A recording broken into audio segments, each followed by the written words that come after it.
Добрый день, мои уважаемые подписчики, зрители моего канала и мои друзья. Слава Всевышнему, все со мной хорошо. Иду получать клинику, систему. Встала я на ноги, я уже дома. Не переживайте за меня, все у меня должно быть хорошо. Я с внуками могу готовить, кушать, как смогу. Юля с Салаватом приезжают, продукты привозят, дети слушаются.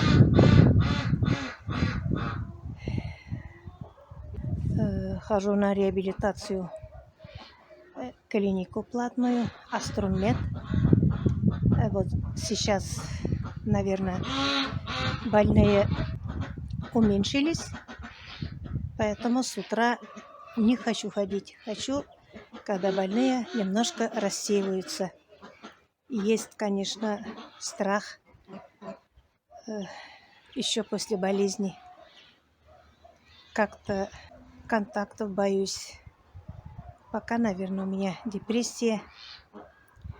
Спасибо вам, мои хорошие, за вашу поддержку, за ваше понимание, за ваши молитвы. Наверное, вот я, наверное, ради внуков, ради себя, ради детей встала на ноги.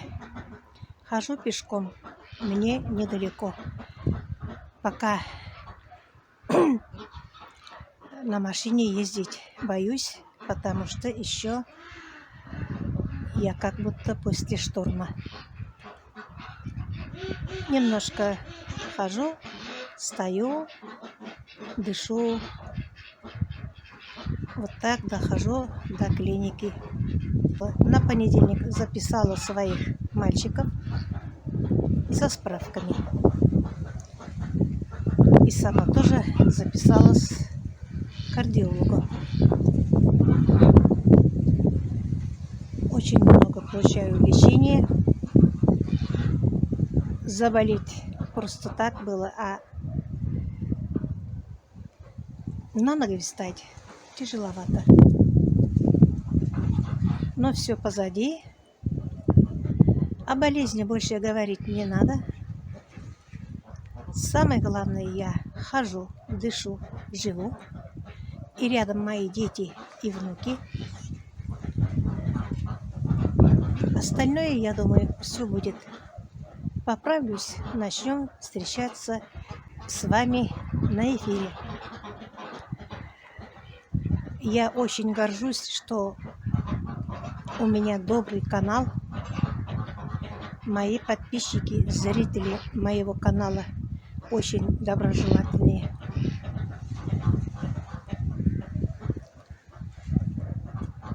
Спасибо вам огромное. За сестру мою не переживайте. Хорошо, что я успела ее отправить уже давно в деревню, потому что сестра тоже одна, ей 75 лет будет. У меня все-таки рядом внуки, мне не скучно. Общаемся, разговариваем по телефону. Хорошо, что она не заразилась. При ее болезни нельзя, тем более. Завтра сестренка поедет в город, сдаст анализы на ПЦР. 13 сентября она уже улетает. Салават с Юлей отвезут ее в аэропорт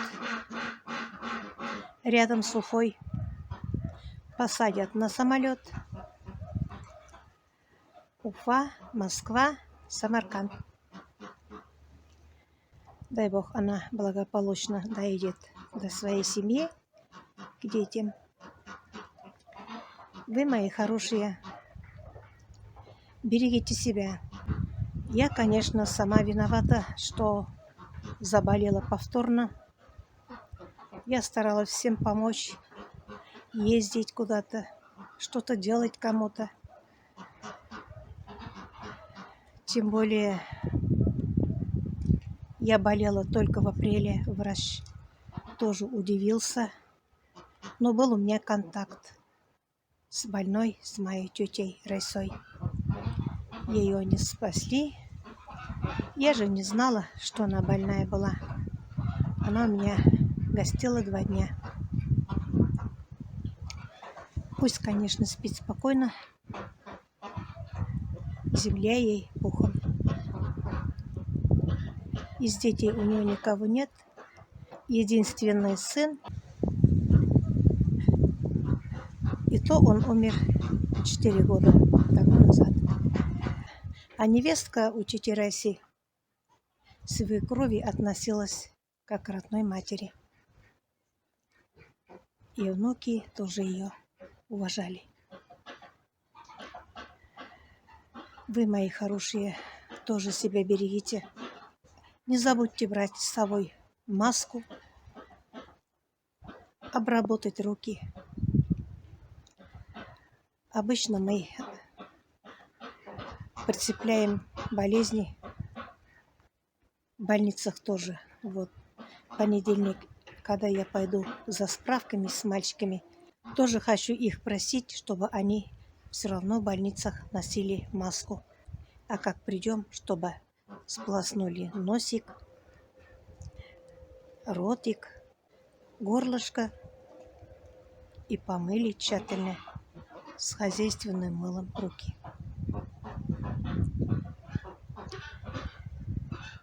Я посидела, отдохнула. Сейчас пойду пешком. На этом я свой маленький влог заканчиваю. Я хочу с вами связь не терять. Все будет хорошо. И хочу, чтобы никто на этом белом свете не болел. Ведь болезнь очень коварная. Всем пока-пока. До следующих встреч.